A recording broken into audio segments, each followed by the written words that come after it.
안녕하세요. 오늘은 숙제에 대한 이야기를 좀 해보도록 할게요. 숙제. 진짜 숙제 때문에 미치겠죠? 네. 만약에 우리 아이가 숙제를 좀 한다. 그럼 걔는 분명히 상위권이고 공부를 앞으로 잘 할 아이예요. 어머니께서 사실은 공부에 관련해가지고 아이한테 뭐라고 하는 것 중에 제일 많이 하셔야 되는 것 중에 숙제예요.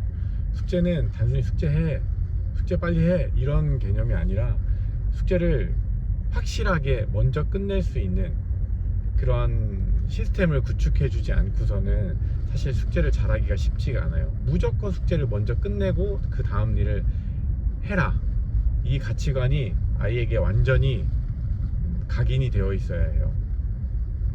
그 되게 유명한 말 중에 개구리를 아침에 먹어라, 이런 말이 있거든요. 개구리를 먹는다, 징그럽잖아요. 근데 아침에 먹어라, 이게 무슨 의미일까요? 이 징그러운 거, 정말 하기 싫은 거, 이걸 제일 먼저 끝내라라는 그런 의도의 말이에요. 그래서 자기가 하기 싫은 거, 귀찮은 거, 이거를 제일 먼저 끝내야지만 그 다음 것들이 순차적으로 이루어질 수 있거든요. 숙제를 안 하는 애들은 사실 끝까지 잘 안 해요. 근데 숙제를 잘 하는 애들은 어떻게든지 꾸역꾸역 하려고 해요. 근데 이건 확실하게 달라요. 어떻게든지 꾸역꾸역 끝내는 애들은 확실하게 성과가 좋아요. 그런 친구들은 어떤 미션을 내거나 어떤 것들을 요구했었을 때 되게 큰 의지를 가지고 좀 하려고 하는 그런 능력들이 발현되는 걸 볼 때, 숙제는 어려서부터 좀 습관을 만들어줄 필요가 있다고 생각을 해요. 그렇지 않고서는 매번 잔소리해야 되고 매번 싸워야 되고 그렇거든요. 그러니까 아이들하고 숙제를 해결하는 거에 조금 집중해 주실 필요가 있습니다. 그래서 다른 얘기 안 하고 숙제해, 숙제 같이 하자, 숙제 도와줄게, 이렇게 좀 어렸을 때 숙제를 관리하는 그런 가치관이 부모님들에게 좀 필요해요.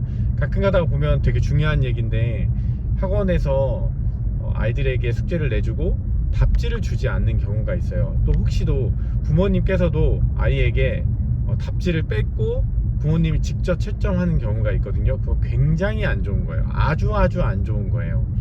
네. 선생님 어쩔 수 없어요. 그래도 아이가 이 답지를 보면 어떡해요? 보면 어떡해요? 혼내야지. 네, 답지 보지 말아라 라고 얘기를 해야지. 답지를 뺏고 아이가 분석하지 않고 그냥 어머님이 채점해주고 아이들은 그냥 그걸 본다, 그냥 확인을 한다, 이거는 굉장히 안 좋은 습관으로 가는 최고의 지름길이에요. 공부의 핵심은 사실 분석력이, 얼마 전에 제가 얼마 전도 아니에요, 어제 이렇게 신문을 보다가 공부 잘하는 아이들은 시험을 보고 난 이후에 분석을 한다라는 퍼센테이지가 68%인가?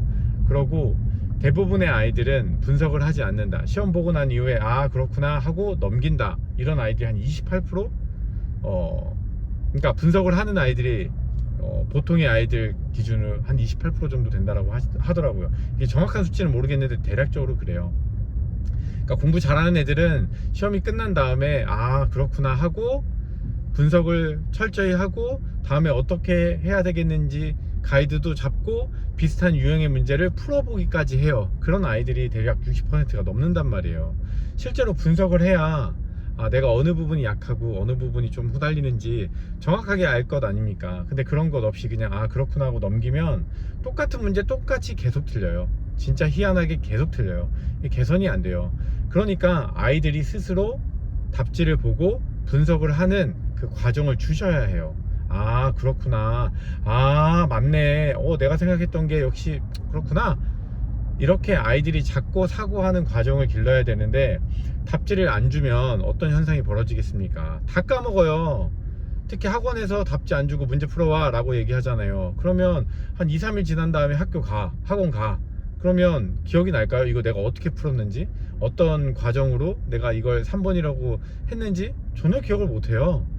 그럼 당연히 이게 분석이 안 되겠죠. 그냥 틀렸구나 맞았구나만 있는 거지, 이게 제대로 자기가 온전히 받아들이는 정말 완전 학습이 되어지지 않는 그런 문제가 생기는 거죠. 부모님이 채점해 주실 때도 마찬가지인 거예요. 부모님 채점해 주시면 부모님 이런 거 왜 틀렸어 이렇게 얘기를 하지만 사실 정작 본인은 그렇구나 하고 넘기는 경향이 있단 말이에요. 자기가 채점하면서 이게 이거구나 라고 하는 그 과정이 되게 큰 학습이 되는 과정이잖아요. 그런 부분들이 어머님들이 또 선생님들이 원천 봉쇄를 하는 거기 때문에 아주 안 좋은 습관이다. 사실 답지를 주지 않는 가장 큰 이유는 믿지 못하는 거잖아요. 그 아이를 믿지 못하는 그 과정에서 생기는 결과물인데, 자녀를 믿지 못하고 학생을 믿지 못하는 이러한 수업, 이러한 학습 과연 옳을까요? 네. 선생님 입장에서도 답지를 주고 이 아이가 답지를 베꼈는지 안 베꼈는지 그 학습 과정에서 파악이 되어야 해요. 파악이 안 된다, 이건 뭐 답이 없죠. 네, 답이 없습니다. 이렇게 해서 성과를 낼 수 있는 방법이 없어요. 그러함에도 불구하고 성과를 내는 아이들이 있죠. 그건 그냥 타고난 애들이에요. 네. 그럼 타고난 애들이 다 그렇다라고 하면, 네, 대한민국의 뭐 1등급이 전부겠죠 뭐. 네. 좋은 선생님한테 수업 받는 애들 다 1등급이겠죠. 전혀 그러지 않잖아요. 전혀 안 그래요. 그렇기 때문에 1등급을 받고 2등급을 받고 잘하는 아이들은 정해져 있어요. 그래서 걔네들은 어딜 가서든지 1등급이고 어딜 가서든지 2등급이야.